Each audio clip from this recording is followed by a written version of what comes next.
Hello student, welcome back to my Rohit lecture. मैं इस video में बताऊंगा एक निबंध बताने जा रहा हूं किस प्रकार से लिखा जाएगा और किस प्रकार से लिखते हैं टॉपर जो स्टूडेंट होते हैं। मैं इसी वीडियो में आपको बताऊंगा क्या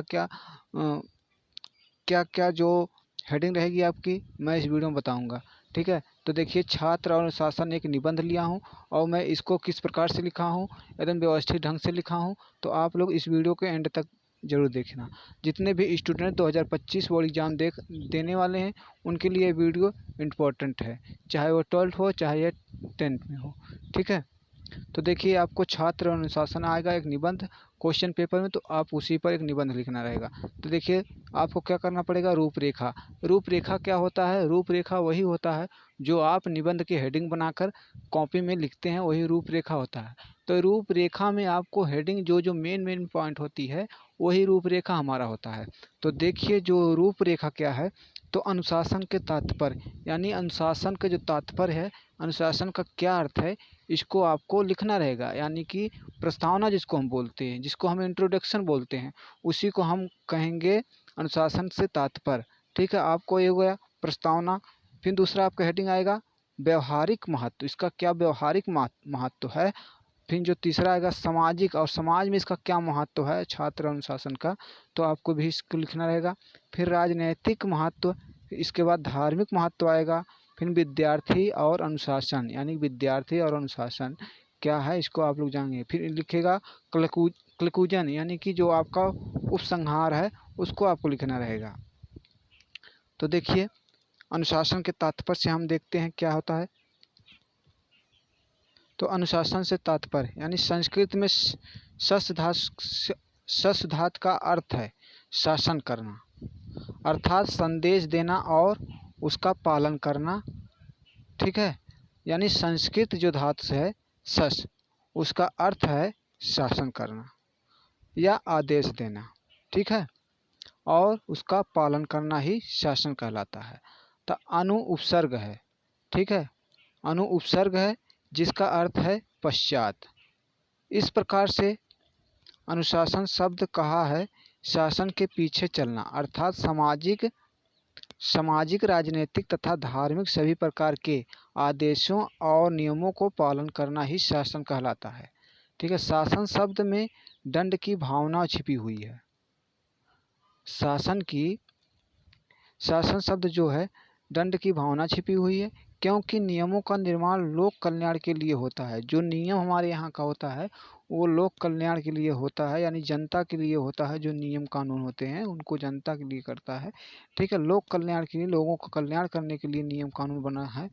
तो चाहे वह किसी भी प्रकार का नियम हो, यानी कि वो किसी प्रकार का नियम है, आपको उसको मानना ही मानना है। चाहे वह कानून नियम है, चाहे जो भी नियम हो, आपको मानना है। लेकिन आखिर कैसे मानते हैं, अब इसके बारे में मैं वीडियो को बीच में बता दूंगा।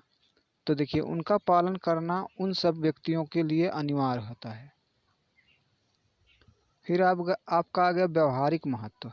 इसका व्यवहारिक महत्व देख लेते हैं।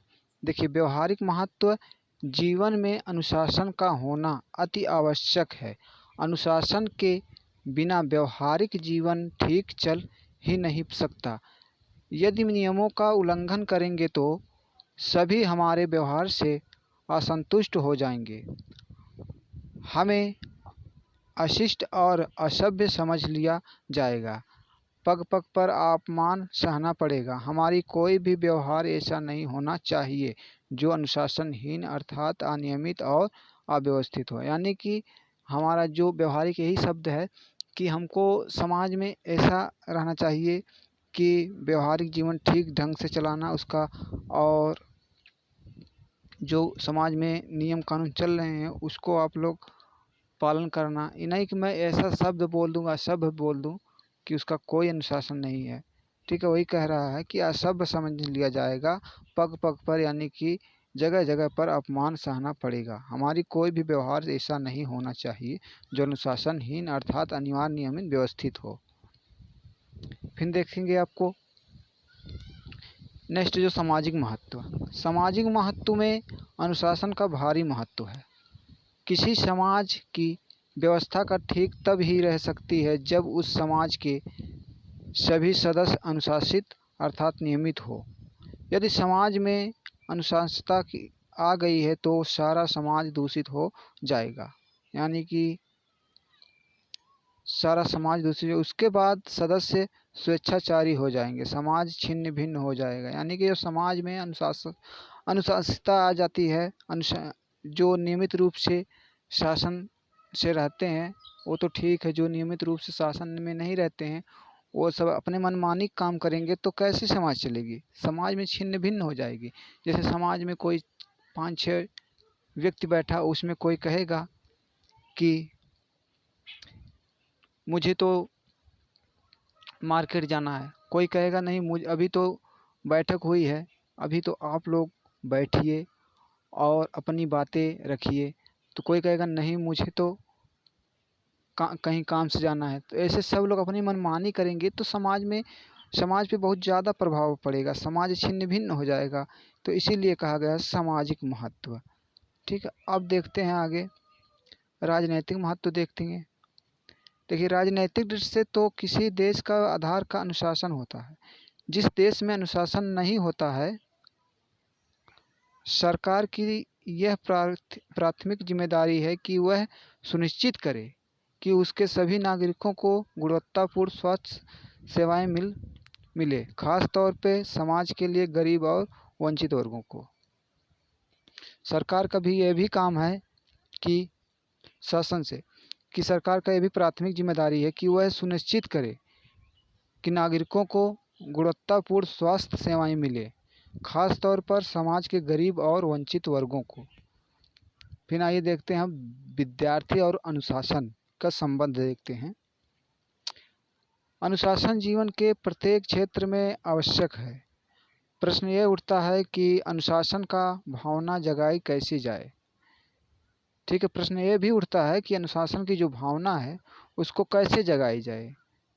अब जन्म लेते ही बच्चे को ऐसा वातावरण मिले कि जिनमें सब कार्यों नियमित और अनुशासन हो, यानी कि बच्चे जैसा जन्म लेते हैं, जैसे उसका परिवार है, समाज सब है, तो सब भी उसको ज्ञान प्राप्त होगा और अच्छी तरह से उसको समझदारी होगी और अच्छे अनुशासन में रहेगा।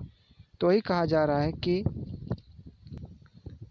जहाँ सभी लोग अनुशासन का पालन करते हैं तो उसे बच्चे को आयु बढ़ने के साथ साथ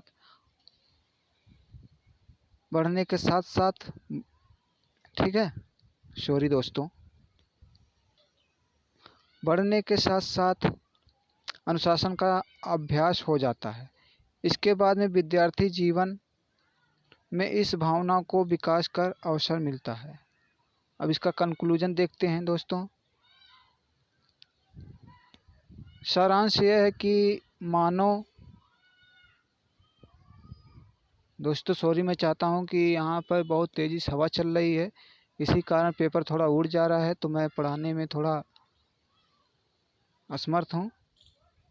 जीवन के प्रत्येक क्षेत्र में अनुशासन का होना अत्यंत आवश्यक है।